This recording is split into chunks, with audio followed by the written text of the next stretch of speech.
ये मुस्कान जान, ये मुस्कान इसका नाम, मुस्कान ही नाम है ना। शादी हुआ झूठ नहीं। लेकिन भैया हो आधा दुआर भइल होई, आधा दुआर भइल होई। गांव देहात में होता है, ज्यादा पुलिस वाले बहुत पकड़ते हैं। वो सब है ना, तो आधा ब्याह सबके भेल मछी ना कन्हौ भए जाय छै। हेमंत जी ढोड़ी के घान छूटल है, देखो न की बुझे कि चिपके चिपकली जैसे चिपके दीवार से। अच्छा असही चिपक जा तू अपना भातार से। ढेर दिन पर आइलू हर नहीं हर से कार से। और अल्ले बेदम बाजा खूबे अपना भातार से। ले 500 या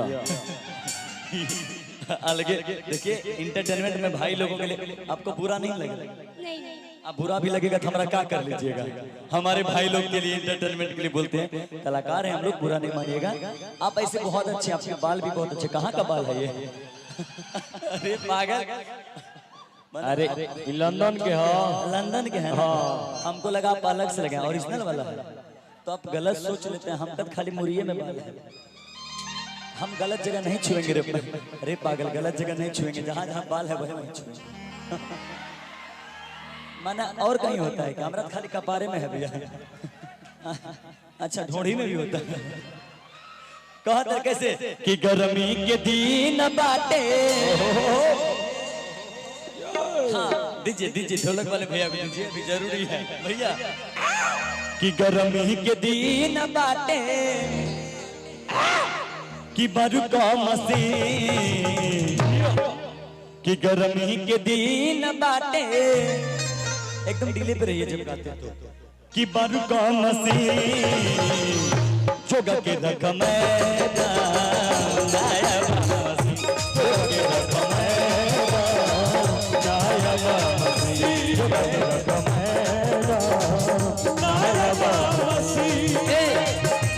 गर्मी के दिन बाटे, गर्मी के दिन बाटे बारू का मसीन जोगा के रख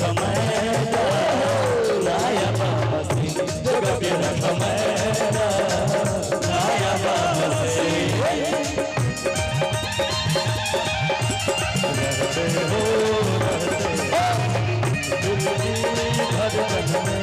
रहते हो रहते हो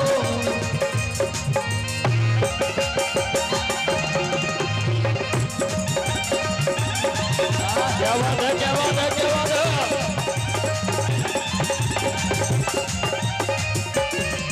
तोर मुस्की कायल बा, दिल हमरो घायल बा।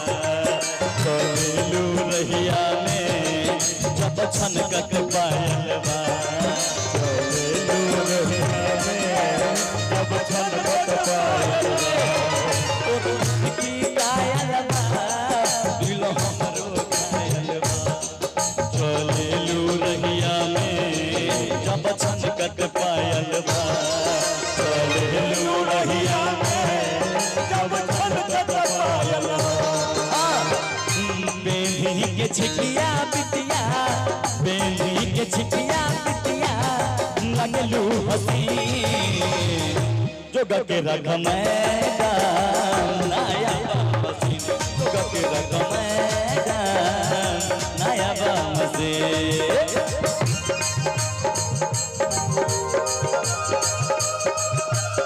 ओहो क्या बात है जियो।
भरली ही अकबारी में मन हमरो लपकेला भरली ही अकबारी में मन हमरो लपकेला। कैसे दुनिया रखे सहारी तो है दुनिया रखे सहारी तो है वह नाम के दुनिया रखे सहारी तो है दुनिया रखे सहारी जोगा के रख मैदान तुम्हारी रख मैदान